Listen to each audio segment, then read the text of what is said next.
Hello, everyone. Welcome to the session. We have spoken about uh, Python programming in a lot of detail. And in previous session, we have spoken about the various loops.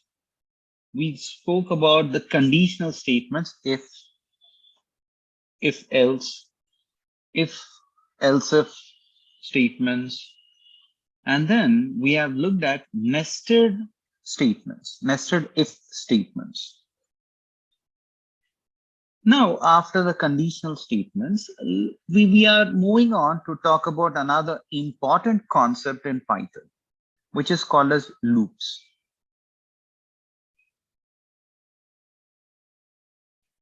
Okay, so we will talk about loops in Python.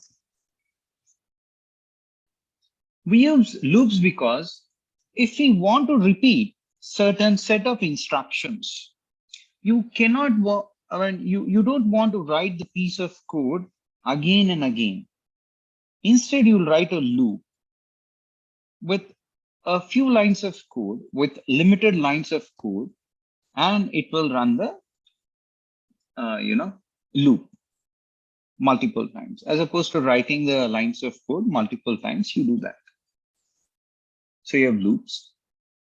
And then here we have types of loops, wherein we have for loop, we have a while loop, and we have nested loop. How to control loops or control statements in Python? So for this, we have continue statement, break statement, and pass statement. We shall talk about all these loops, and we shall get started with a specific loop called as for loop.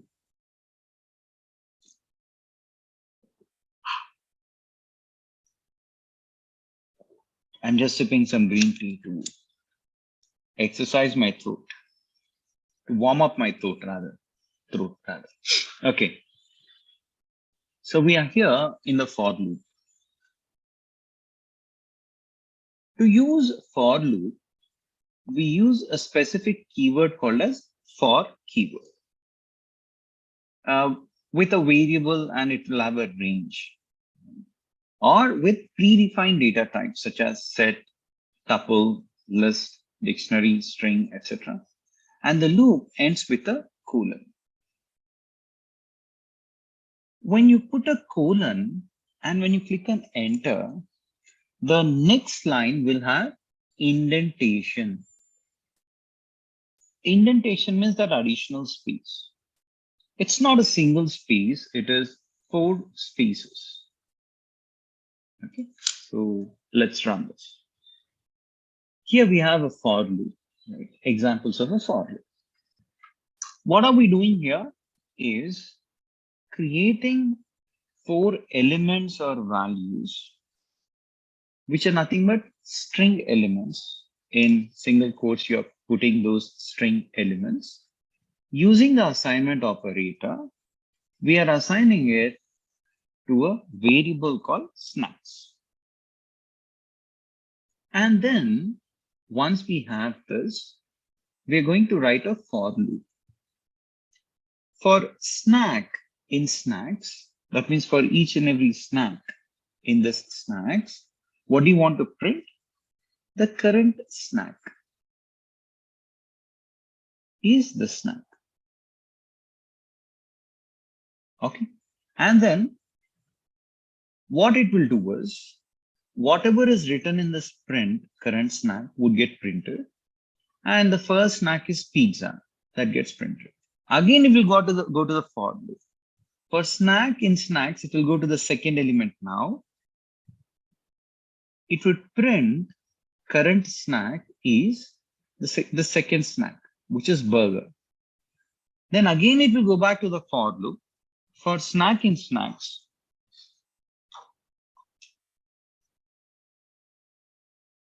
okay, what it does is it will go to the next snack, and then it would go to the print statement. It will type whatever is in the double quotes as current snack. And then it will type this snack, shawarma. Then again, it will go to this for loop. For snacking snacks, it will go to the last element, and then it's again going to print this. That current snack is snack, which is Frankie. And then finally, it will print this, which is good day. Done. Okay, that's how it's going to print.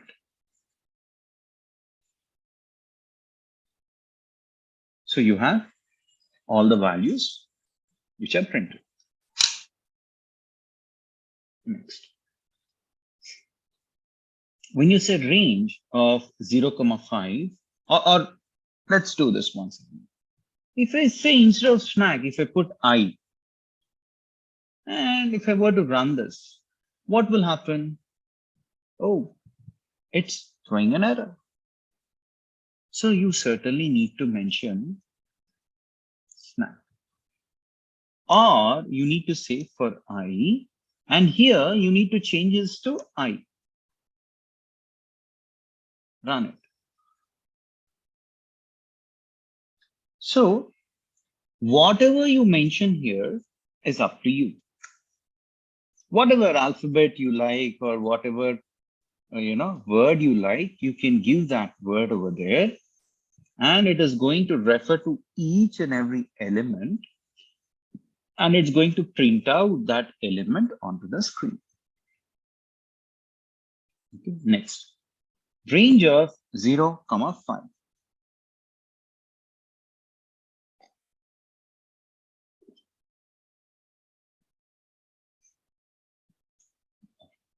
If I run this, this is a range function, but it will not return you any values. Number one, remember that. Next, if you say that range of 0,15, and then I want to create a list, you'll get a type error, which says list object is not callable.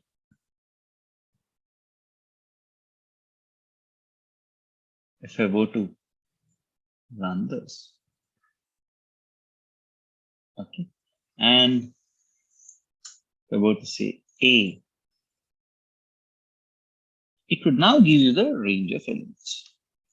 Okay.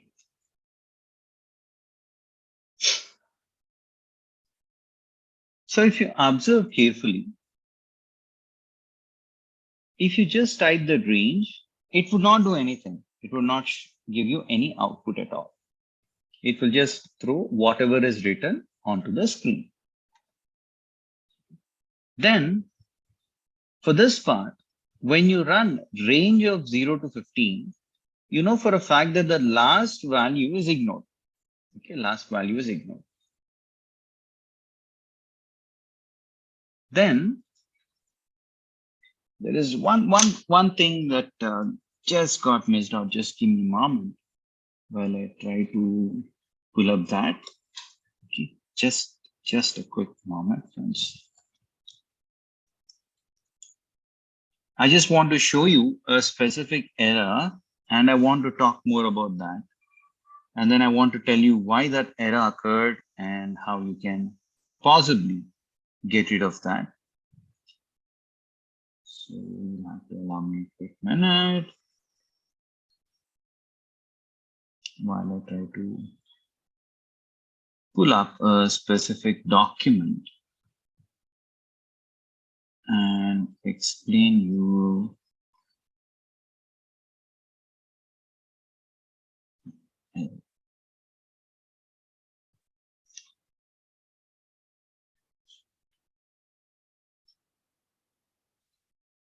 let me see if I can replicate it.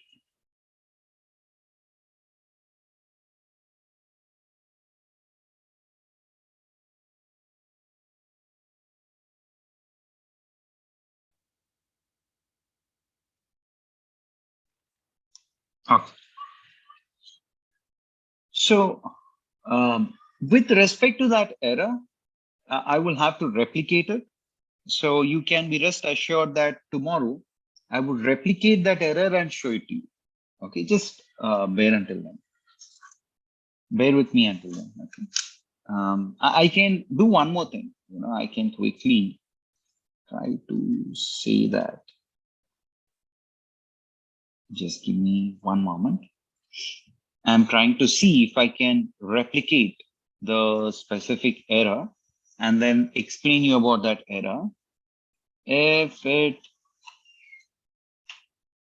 shows up, then well and good.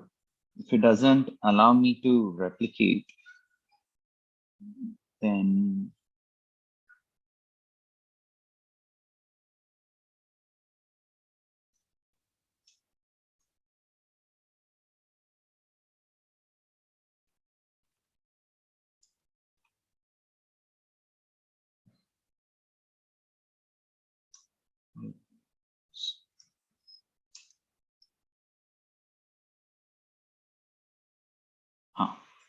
no, I think I'll have to replicate that error and show it to you guys. So tomorrow I'll do that. Okay, I'll run the error, what kind of error you are going to encounter and how to fix that. All right. Until then, let's get into this. So here you're creating a range of numbers from 0 to 15. And you know that the last value or the last number that you mentioned is ignored. So you see 0 until 14, but this 15 is missing. And you're putting that in a list. And then using an assignment operator, you're assigning it to an object called A. And then you're calling the values of A, which are appearing here. Then you're saying range of 1, 5, 1. So let me run it. It says just 1, 5, right? Range of 1, 5. However, what that actually does is when you put that into a function, it does amazing things. Let me tell you that whatever one you're seeing here is called as a start element. Whatever 5 you have here is the end element. And the one here is steps or increments. Okay, steps or increments.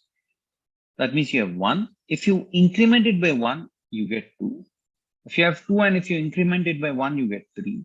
If you have 3 and if you increment by 1, you get 4. If you have 4 and increment it by 1, you get 5. But then, you know, for a fact that the last number is actually ignored.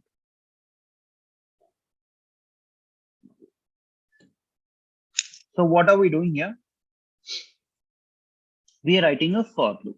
We're saying for I in range of these numbers, so this would be taken as a start element. This is the ending number, and you want to increase it in the steps or increments of 2. That means you have 1. 1 if you increment it by 2, you get 3. 3 if you increment it by 2, you get 5. 5 you cannot increment, right? So you have 1, 3, and 5. And that is what this print of I would do. First it will go, if you print I as 1, then it will increment this 1 with 2 elements. So you get 3. So it will print 3. Then 3, it is going to increment by 2, you get 5. You print that.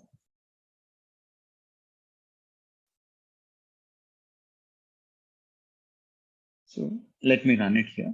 And then you get 1, 3, and 5. Then here, for I in range of 1, 15.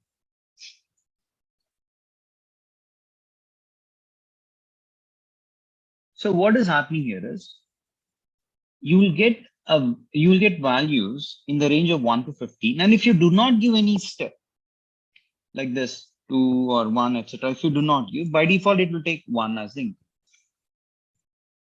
So it will start the range value as 1 and it will print 20 hours class of day I equal to 1. Then it will once again go to the for loop, this time for I in 2.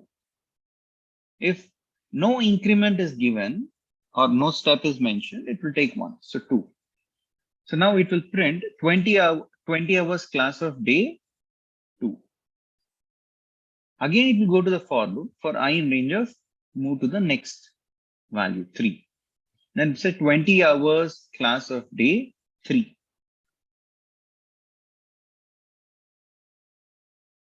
Then for I in range of 4, 20 hours class of day I would be 4. In that way, it will move on until it reaches the last element. Remember, the last element 15 is ignored. Hence, it will print until 14. And that is exactly what we see here.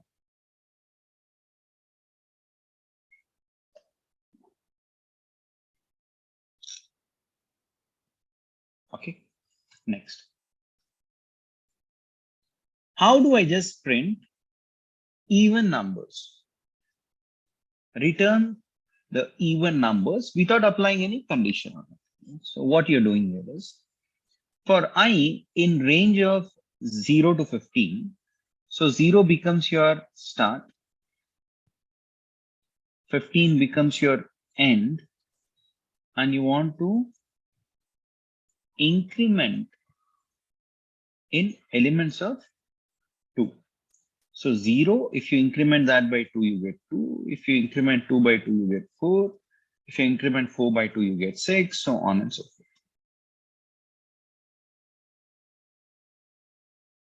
And then you print the values. So you print number is even, and I value will be 0. Then you are incrementing it by 2. So you print it as number is even and you get 2. Then you print it once again and you say number is even and then you get 4. Then you do it again. Number is even 6. Then number is even 8. So you keep increasing that in increment of 6 until you reach the number 14. The last number is anyways ignored. Right? So until 14, including 14, it will stop there. This is how you print the even numbers onto the output console. Next. Say you have these numbers 2, 3, and 5. Okay, so you're creating 3 elements 2 and 3 and 5, and you're storing that in an object or a variable called numbers. Then you have sum equal to 0. Now you're writing a for loop. You're saying for num in numbers. You can say for I in numbers, or for J in numbers, for A in numbers, for, you can give your name, for Bharani in numbers, for Kumar in numbers. You can give any variable name here, doesn't matter, any object. Whatever you give here, what it does is, it will go to this numbers. First, it will take the first element. Okay. Then it will write this. This can be written as sum is equal to sum plus number. Initially, sum value is 0. Initially, that's what you declare. Plus the number is 2. So now this summation will have a value 2. Okay. It will again go back to the for loop. Then for num and numbers, it will go to the second number. And once it goes to the second number, it will apply the same function. Sum is equal to, what is the sum value? Now the new sum value, initially it was 0. Now it has become 2. So you'll say 2 plus the number value is 3. So now it becomes sum equal to 5. Keep it like that. Now it will again go back to the for loop. It will go to the third element. Again, it applies the same thing. Sum is equal to sum plus number. Now the sum is 5 plus the number here is 5. That is nothing but 10. Now all the three elements are done. So it will not go back to the for loop. It will exit the loop. And it will exit and come to this statement, which says print this summation. And now the summation value is 10. So that gets printed.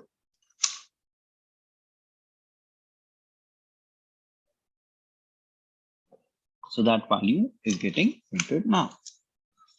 Okay.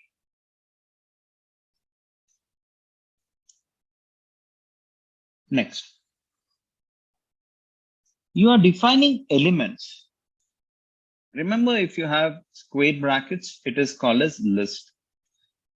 If you have the regular brackets, it's called as tuple. Okay. So on and so forth. Various things we have discussed. So I'm creating another list which has values 2, 3, and 5. So it's taking these values and using the assignment operator, we are assigning these values to a variable called numbers.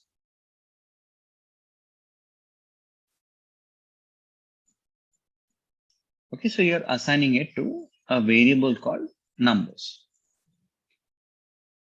And then here you're saying, get the sum. And what you're doing here is I plus 2 is what we want to do for I in numbers. This for I in numbers, what it does is for I in numbers, initially it will go to the first number. So the I value will become 2. And what are you planning to do here? 2 plus 2, which is nothing but 4. That will go into that 4. We are not done. We are not done yet. Again, it will come back to the for loop. For I in numbers, it will go to the second I value, which is 3.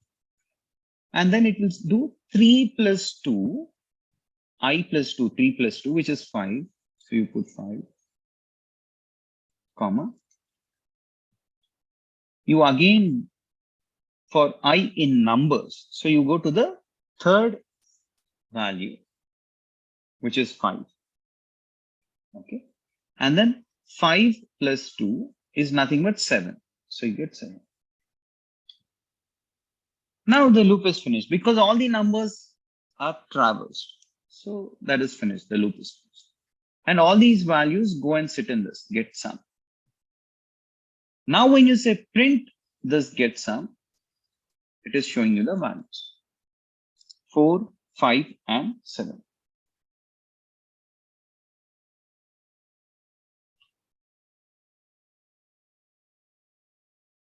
Next. You have these values 2, 3, and 5 or elements, items, values, whatever. Using assignment operator, we are assigning it to a variable called numbers. Now you are writing a condition. What are you saying? I plus 2 is what you want for this operation you want to perform I plus 2 for I in numbers. This part will traverse each and every element. So for I in numbers, first it will take 2. And it will take this and perform the operation until the I value is less than 5. What it is saying is for I in numbers. So for each element in this numbers, for each element, check if the I value is less than 5. So the first I value is 2. First element is 2. Is this 2 less than 5? Yes. If yes, perform this operation. So 2 plus 2 is 4. Okay. So it will get stored in this get num variable, this variable. Okay. You have 4, comma. Again, it will go back to this. For I in numbers, that means go to the second number, which is 3. If 3 is less than 5, yes, 3 is less than 5, then do this I plus 2. which is 3 plus 2, and then you get 5. Then the numbers are not exhausted. Again, it will go to this for. For I in numbers, it will go to this value. If I value is less than 5, so is 5 less than 5? No, 5 is not less than 5. 5 is equal to 5, but 5 is not less than 5. So this condition is not met. Since this condition is not met, you will not do anything with respect to this last number. For I in numbers, when I equal to 5, you won't do anything. You just come out of the loop. And then you're printing the numbers. So you're getting only 4 and 5, and those are printed here. In that way, within a single line also, you can write your loops. But the good part is you can write if, you can use if within for loop. Within the for loop, you can use the if condition. So conditions as well as the loops can also be used. For is a loop, hence it's frequently going back to this. Okay, 2, 3, and 5. If is a condition, it is checking whether the condition is met or not met. All right. Now, factorial. Okay. Let me first tell you what is a factorial. If I say 1 factorial, it will become 1. 2 factorial is nothing but 2 multiplied by 1, which is 2. 3 factorial is 3 multiplied by 2 by 1, which is 4 factorial is 4 multiplied by 3 multiplied by 2 multiplied by 1. You get 24. Then you have 5 factorial. 5 into 4 into 3 into 2 into 1, in that way. You get some number. Okay. So that's a 120 is what you get, I believe, right? So in that way, factorials, right? If I were to write a function, lines of code, to accomplish this task, how do I do it? Okay. So you're first of all saying that you want to create an input and this number colon will get printed. You can input a number, which should be an integer, and enter. Then it will go and sit in number. Next, what you're saying is, let me create a factorial and say equal to 1. If the number is less than 0, what should you print? You have to print that number should be positive. You're telling to the person who's giving an input saying that, boss, if you give -3, -2, etc., it doesn't work. Factorials can be calculated for positive values. So if someone enters a negative number, you just print must be positive. Else, if number equal to 0, print factorial equal to 1. 0 factorial is equal to 1, friends. That's how you write it. Okay. So if the number is equal to 0, if you're entering, then you print factorial equal to 1. For people who are not aware of factorials and all that, that's okay. Whatever I've just told you, if you have information about that, that is good enough, friends. Next. For else, meaning if the value is negative, just put on the console or the output that value should be positive. Else, if the number equal to 0, just print factorial value is 1. If the number is not less than 0, if the number is not equal to 0, then what do you do? So here, if else, if the number is greater than 0, what do you do? If the number is greater than 0, you do this. You write this. For I in range of 1 comma number plus 1, For I in range of 1 comma number plus 1. So for example, you entered a number 3. Okay, let me run it. Okay. If you give me a pop-up, it is asking me to enter a number. Say I've entered a number 3. So in this, you will have 3. So num equal to 3. So what will happen here? The for loop for I in range of 1 comma 3 plus 1, which is 4. So for I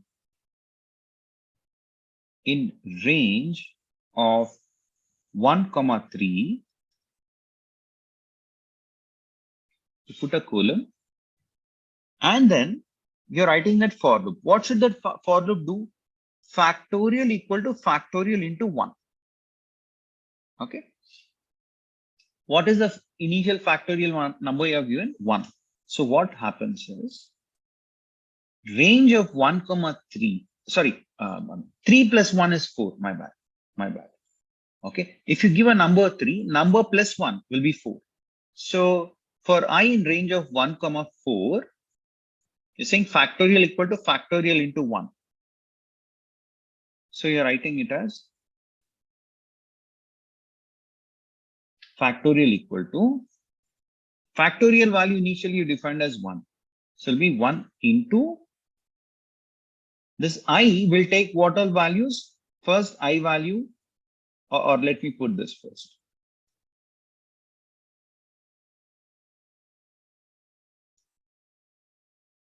Range of 1 comma 4, first of all, will give you values 1, 2, and 3.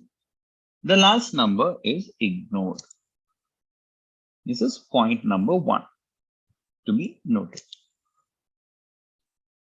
For I in 1, I value equal to 1. What are you doing? Factorial equal to factorial into I. I is 1. So 1 into 1 will be 1. So in this factorial, you're putting a value 1. So now this factorial value will have 1. Now, for again, if you go back to the for loop, for I in range of, this is done, 2. So now the I value will become 2. So factorial equal to factorial into 2. So factorial equal to factorial into 2. Factorial value has 1 now. So 1 into 2 will be 2. So now this factorial value will have what? 2. So this factorial value is no longer 1. It will get replaced with 2.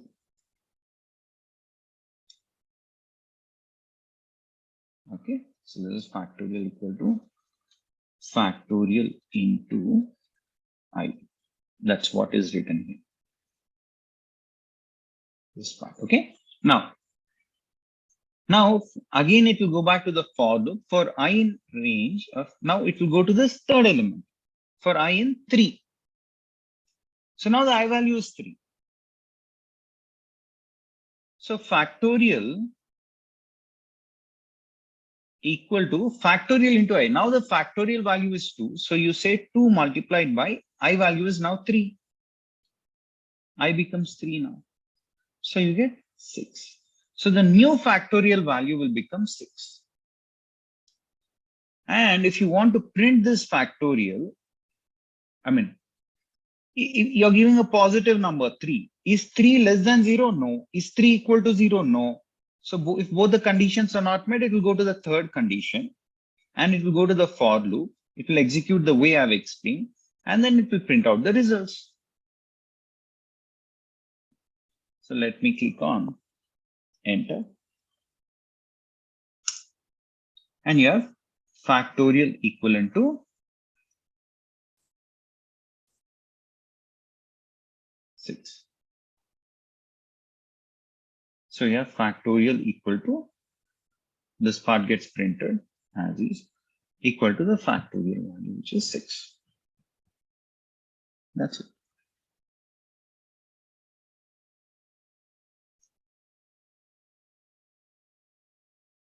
I would repeat it once again, friends, so that you all understand it clearly. Okay. I know this is a touch difficult to understand, is what you all must be thinking, but let us relook at it so that the concepts sink into our brain. Okay. The if or if else or else are called as conditional statements. They just check whether a condition is satisfied or not. If the number is less than 0, if this condition is satisfied, print this. Else if the number is equal to 0, print this. If this condition is met, print this. Else, go to this loop. If this condition is not met, if this condition is also not met, then go to the third condition. What does the third condition do? This third condition also includes a loop. It includes for loop. So if I were to run this, I get to see a screen wherein it says number colon, give an input. Input means it will give you a cell in which you need to enter a value, and you're putting a condition saying that it should be an integer only. And whatever you enter here using assignment operator, it will go into this NUM. Suppose you enter a value 3. What happens is this NUM will now contain 3. So NUM variable will contain 3. Is 3 less than 0? No. So this will not get executed. Is NUM equal to 0? That is 3 equal to 0? No. So this condition also would not be executed. So if these two are not executed, else means number is greater than 0. So it will go to the else loop. And we are now into this loop. This loop is satisfied. Sorry, this condition is satisfied. So within this condition, there is a loop. We are going to understand this. So here, for I in range of 1 comma number plus 1, what is written? For I in range of 1 comma number plus 1. Number is 3. So 3 plus 1 would be 4. Putting colon and enter. So you're having a statement, another statement. Factorial equal to factorial into I. So what does it do?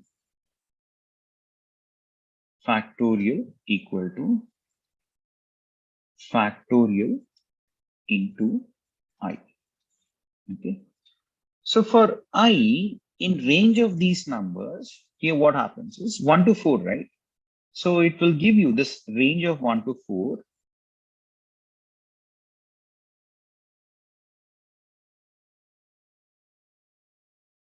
And give you 1, 2, and 3. The last value is ignored. So let's go to this for loop now. For I in 1, for this first one.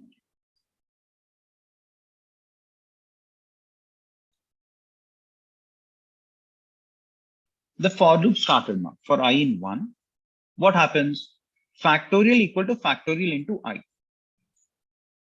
So factorial equal to, here the factorial value is already defined as 1. So it will take 1 into, the I value is also 1, 1. So 1 into 1 is 1. So now the factorial value will be equivalent to 1. Initially also it was 1. After this line gets executed also it will be 1, because 1 into 1 is 1. So this part is done. Again, it will go back to the for loop, the particular operation that we're doing here. It will go to the for loop. Now it says for I in 2. For I in 2. Now the I value is 2. So factorial is equal to, here we have factorial which is 1 into 2. Because the I value now is 2. 1 into 2 is 2. So the factorial value now becomes 2. So the factorial value now changes from 1 to 2. Because the new factorial value is 2. Now again it will go back to the for loop. Now for I in 3, for this value, third value, I value is 3. Again, this will be factorial equal to, factorial is now 2 into I value is 3, which is nothing but 6. Now the new factorial value is equivalent to 6.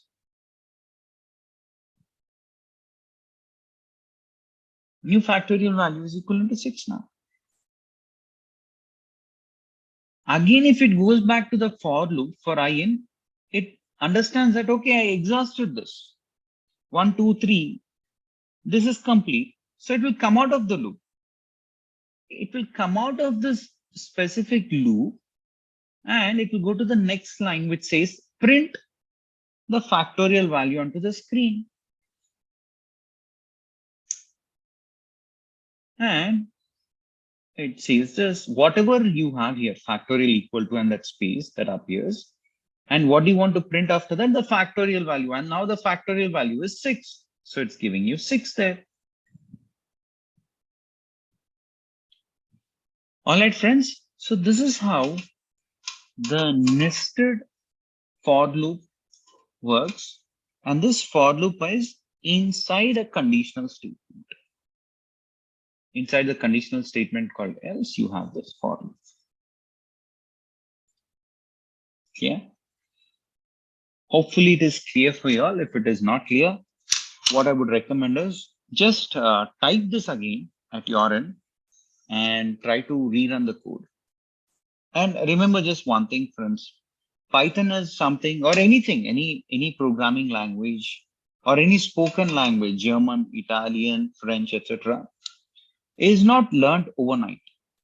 And I keep telling this that it is like swimming.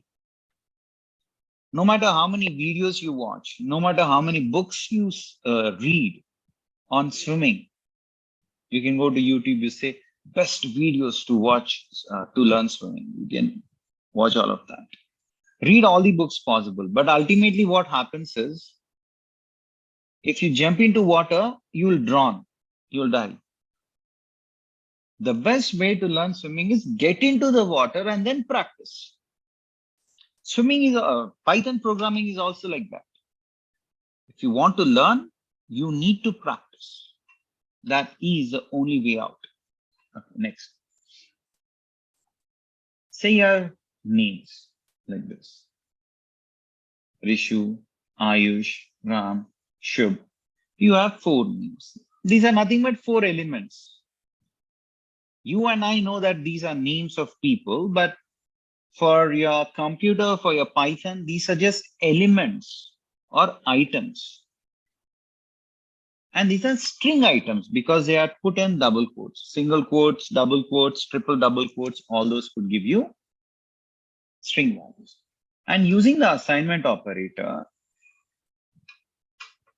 you're assigning these to an object or variable called names. Now for I in names, what does this do? For I in names is for I in, if you go to this, then it will go here, pass. It will go here again. For I in, it will go to next thing. Here, coming back to what should happen, pass. Next, it will go for I in names to this. Again, you're coming here, you're saying pass. Again, it will go there. Sure. For I in names, again, it will come here, pass. Again, it will go, but all these are exhausted. All the elements are exhausted. So it would just stop there. Pass is just used to say that don't do anything, just proceed further. Kind of. Okay, don't do anything, just proceed.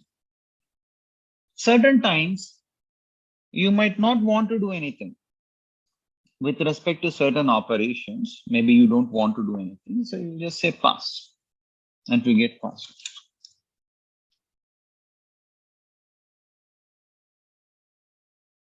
Next. Okay, continue. Continue is a statement which is used to tell to your code that skip it when the condition is satisfied. For example, say you're creating a variable called names and you're assigning it 4 elements using the assignment operator. Using assignment operator, you're assigning all these 4 elements to an object called names. For I in names, what does it do? It will first go to the first element. For loop, then it's looking at a condition. If the length of this I is equal to 3, what is the length of this? 1, 2, 3, 4, 5. It's not equal to 3. Since it is not equal to 3, it will not continue. Continue means continue this loop. Continue this for loop. But it will not continue the for loop. Because this condition is not met, it will come out of this loop and print the values. What are you saying? Print, my name is, whatever is it, Rishi. F stands for some floating value. Then, don't worry about that F there. I'll talk about it later. Okay. This F, you should not be really concerned about what is that. We'll talk about that later. Then what happens is, you go back to the for loop. For loop is not complete. Only the first one is completed. Right? Now for I in names, it will go to the second element. If the length of I equal to 3, that is 1, 2, 3, 4, 5, 6. You have 6. Is 6 equal to 3? No. If the condition is met, you want to continue. If the condition is not met, you want to come out of this and then print, my name is the second name. You print it. Next, go back to the for loop again. So these two are done. Now, for I in names, it will go to the third name. For this loop, you're going to this condition. If length of I is 3, length of I is, you have 3, RAM. Is it equivalent to 3? Yes. Then if the condition is met, you want to continue. You don't want to proceed further. You want to continue with this loop. So you go back. Now again, you say for I in names, to come to the fourth name. If length of I equal to 3, that means if 1, 2, 3, 4, 5, you have 5. It's not equal to 3, right? So the condition is not met. If the condition is not met, it will not go to this. It will come out of the loop. Only if the condition is met, it will go here. If the condition is not met, it will come out of this. Okay. And then you're saying print. And the last name gets printed. Next, if you go to the for loop will understand that all these names are exhausted completely. So it will come out completely. This is how it works. Okay, next.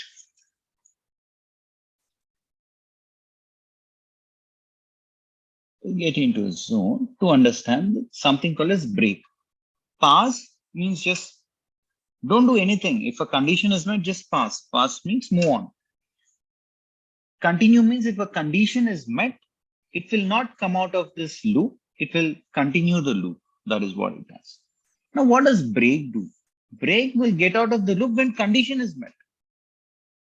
What will this condition do? When the condition is met, it will continue the loop. It will not come out of the loop. It will continue the loop if the condition is met. What will break do? It will come out of the loop if the condition is met. If the condition is met, it will come out of the loop. Here, if this condition is met, it will continue the loop. Here, if the condition is met, it will break the loop, come out of the loop. So that's the difference. So here, once again, we are creating a variable called names, and you have 4 elements. You're assigning these 4 elements using an assignment operator to an object or a variable called names. Then you're writing a for loop.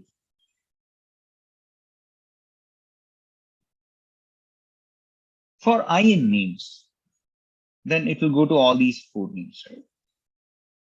So for the for loop, for I in names means first it will take the first name, and then you're writing a condition statement.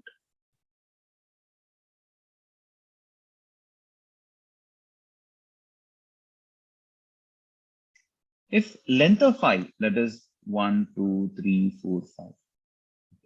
If length of 5 is equivalent to 3, I mean, if length of this, which is 5, is equivalent to 3, then break. But is this length equal to 3? No. This condition is not met. If that condition is not met, what will happen? It will come out of the loop. So, okay. And let me just run this. And then show you what happens. Then I'll show you. Since this condition is not met, it will not go to this break statement. So it will come out and then print. My name is Rishi. My name is Rishi. Then it will go back to the for loop. For loop is not complete. For I in second name, Ayush. And if the length of this is equivalent to 3. So what is the length of this? 1, 2, 3, 4, 5, 6. Is 6 equal to 3? Not really. So what will happen now? It will, since the condition is not met, it will not go to this next line. It will instead come out of the loop and it will print the name. Print my name is Ayush. Then again, it will go back to the for loop. For I names, it will come to the third name, which has 1, 2, 3, length equal to 3. So in this, after this for loop, I mean, once it goes to the for loop and picks up this name, it will go to the condition. If length of this equal to 3, is it equal to 3? Yes. Condition is met. If the condition is met, it will go to the immediate next line. And what does your next line say? Break. Break means stop your operation. Don't do anything. So it will simply break and come out completely. It has come out completely.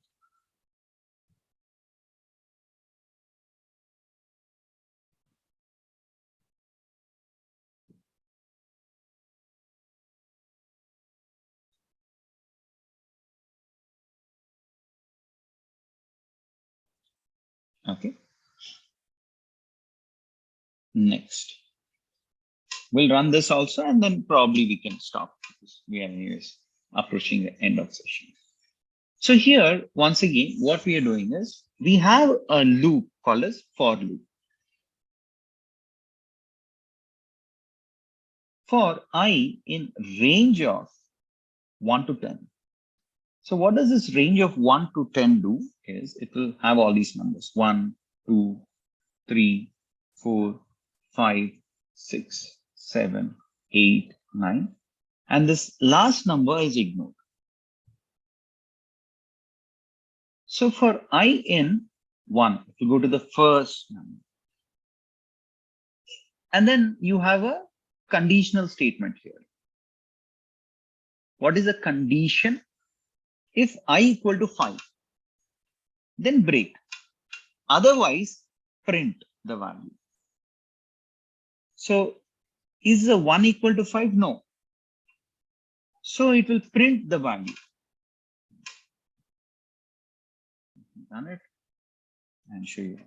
So it will print the value. What is the value? 1 gets printed. Then it will again go back to the for loop. For I in, it will go to the second number. So I value equal to 2. If I value is 2. If 2 is equal to 5, 2 is not equal to 5. So it will not break. It will come to the next time. If I equal to 5, then break. If not, print the value. So it will print 2. Again, it will go to the for loop. For I in the next element, 3. If I equal to 5, then break. But I is 3, it is not equal to 5. So it will go and print the value. Next, again, it will go back to the for loop. For I in the next number 4, if I equal to 5, break, else print. So is 4 equal to 5? No. So it will print the number. Then again, it will go back to the for loop. For I in, now take the next value. If 5, I equal to 5, yeah, 5 equal to 5, then break. Break means come out of this and come out of the for loop.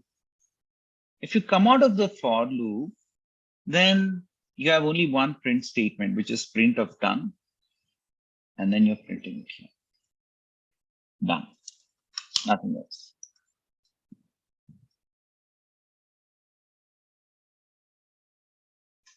Okay. So this is what we do, friends. This is exactly what we do. Okay, and this is exactly how the functions operate. So we have discussed about a few conditional statements, right? Then we looked at the for loop. After looking at the for loop, we looked at pass, continue, and break functions which exist. And tomorrow when we connect, or in the next session, we'll discuss about for, else, and a few other loops. Loops are very important and extremely helpful when we actually build some applications. Okay. Once again, request from my side to y'all, please subscribe to my YouTube channel, because we will be conducting a lot of free sessions, including data science using Python, which should be conducted next month. And ask your friends, relatives, anyone to just subscribe. That's a request. Next, on LinkedIn, we are posting questions, Python related questions. Please answer those. It would help your learning become better. So all you need to do is go to the comment section and post the answers. Okay.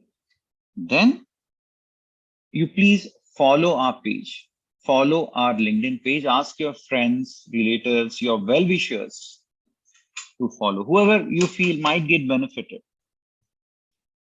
Next, I also want to tell you that until the end, you keep doing that, then NASSCOM plus 360 digit MG joint certificate. How to obtain, I'll let you know the steps on the last day. I'll let you know about the steps. And also, I would tell you on how you can get 1,000 rupees directly into your account by clearing an exam pertaining to Python. Okay. So all the best. With us, it's all about learning and learning, endless learning. Right? Keep learning and keep enhancing your career. Thank you so much. We'll connect again tomorrow. Bye. Until then.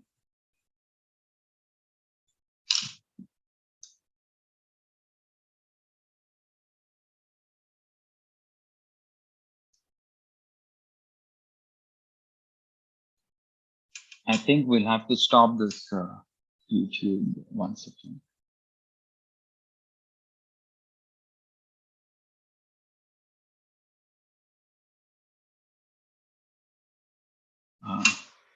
Not sure why it is not getting stopped. Just a second.